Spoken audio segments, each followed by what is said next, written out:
स्वागत आहे तुमचं सुषमा। पण अगदी कमी वेळात आणि झटपट जेव्हा आपल्याला गोड खावं वाटेल तेव्हा जरी ही खीर तयार केली तरी चालते अशी आपण रव्याची खीर तयार करणार आहोत। रव्याची खीर ही अगदी 10 मिनिटात तयार होते आणि टेस्टी पण लागते। त्यामुळे आणि ही खीर मी बनवताना थोडीशी वेगळ्या पद्धतीने बनवलेली आहे। त्याच्याकरता व्हिडिओ शेवटपर्यंत बघा। जर तुम्ही माझ्या चॅनलवर नवीन असाल तर चॅनलला सबस्क्राइब करा, रेसिपीला लाईक करा, तसेच बेल नोटिफिकेशन पण ऑलवर प्रेस करा म्हणजे माझ्या प्रत्येक नवीन रेसिपीचं नोटिफिकेशन सर्वात आधी तुम्हाला येईल। आता आपण रव्याची खीर तयार करायला सुरुवात करूया। त्यासाठी मी एक चमचा भरायचा साजूक झाल्यानंतर काजू, बदाम आणि पिस्त्याचे काप करून घेतलेले टाकून परतून घ्यायचं। गॅस मीडियमच ठेवायचा। यामध्ये आपण चारोळी पण टाकून घ्यायचे आणि पुन्हा एकदा हे परतून घ्यायचं। ड्रायफ्रुट्स आणि बेदाणे व्यवस्थित भाजून झाल्यामध्येच एक छोट्या वाटीभर रवा टाकून घ्यायचा। हा जाड रवा आहे। रव्याचं प्रमाण खूप महत्त्वाचं आहे, नाहीतर ही जी खीर बनवतो आपण एखाद्या वेळेस घट्ट होते किंवा मग पातळ होते, त्यामुळे प्रमाणातच रवा आणि दूध वापरायचे।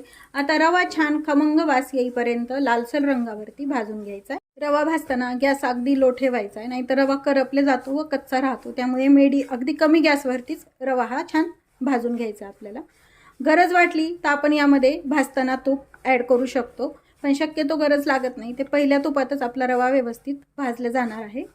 मी ड्रायफ्रुट्स भाजले कीच रवा टाकलाय। जर तुम्हाला हे वेगवेगळं भाजून घ्यायचं असेल तर तुम्ही आधी ड्रायफ्रुट्स थोडेसे फ्राय करून घ्यायचे व काढून घेऊन नंतर त्याच तुपामध्ये तुम्ही रवा फ्राय करू शकता। आपला भाजून झालाय। गॅस बंद करून घेऊन आपण ही पॅन बाजूला ठेवूया। इथे मी दुसरी कढई ठेवली आहे। गॅस सुरू करून घेतलाय। आता आपली कढई गरम झाली आहे। या कढईमध्ये आपल्याला सुरुवातीला एक 2 चमचे साखर टाकून घ्यायची। आपण ह्या साखरेचं कॅरेमल करून घेणार आहोत, म्हणजे काय होतं खिरीला टेस्ट पण छान येते आणि रंग पण छान येतो, अगदी बासुंदी सारखा कलर येतो। आता ह्यामध्ये आपण 2 चमचे साखर टाकून घेतली।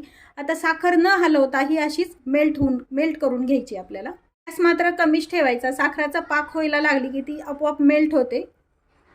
तुम्हाला जर या पद्धतीने खीर करायची नसेल तर डायरेक्ट तुम्ही रवा आणि आपण जे भाजून घेतलंय त्यामध्ये पण तुम्ही डायरेक्ट दूध ॲड करू शकता, पण या पद्धतीने केल्यानंतर कलर आधी म्हणल्यासारखं कलर आणि चव पण छान येते। आता थोडीशी साखर आपली गरम झाली आहे। आता थोड्या वेळात ही मेल्ट व्हायला लागते।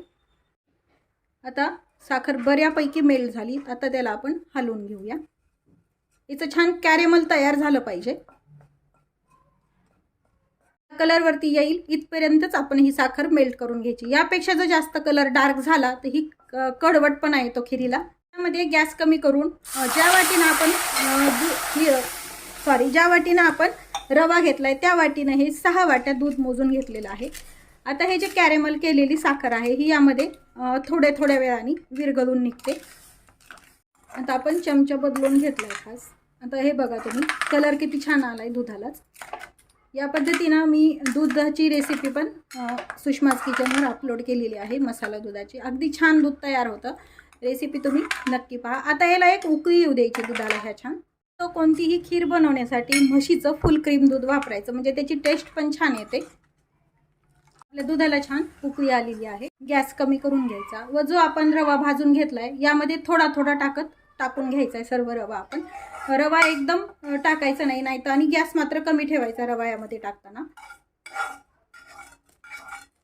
आता एक 5 मिनिट रवा छान यामध्ये शिजवून घ्यायचा आहे दुधामध्ये।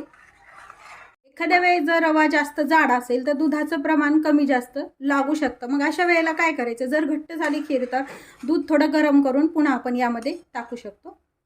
5 मिनिट झालेत। आपण रवा टाकून यामध्ये चवीपुरती साखर टाकून घ्यायची। आधी आपण कॅरेमलाइज करायला साखर टाकून घेतली, जशी तुम्हाला गोड लागतं तसं तुम्ही साखर टाकून घ्यायची। 2 चमचे साखर टाकली आहे यामध्ये मी।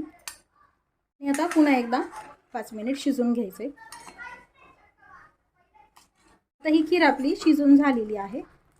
अगदी मिळून येते अशी घट्टसर आणि कलर पण छान येतो आपण कॅरेमलाइज साखर केल्यामुळे। यामध्ये एक वेलची आणि जायफळची पूड टाकायची। खीर शिजल्यानंतरच कोणत्याही गोडाच्या पदार्थामध्ये तयार झाल्यावरच वेलची आणि जायफळाची पूड टाकायची, म्हणजे वास छान राहतो त्याचा। आता ही खीर आपली शिजून झाली आहे। तयार आहे आपली रव्याची खीर। रेसिपीला लाईक करा, चॅनलला सबस्क्राइब करा, तसेच बेल नोटिफिकेशन पण ऑलवर प्रेस करा म्हणजे तुम्हाला माझ्या प्रत्येक नवीन रेसिपीचं नोटिफिकेशन सर्वात आधी येईल। अशाच नवीन रेसिपीसोबत पुन्हा भेटूया। तोपर्यंत बाय बाय। व्हिडिओ पाहिल्याबद्दल खूप खूप धन्यवाद।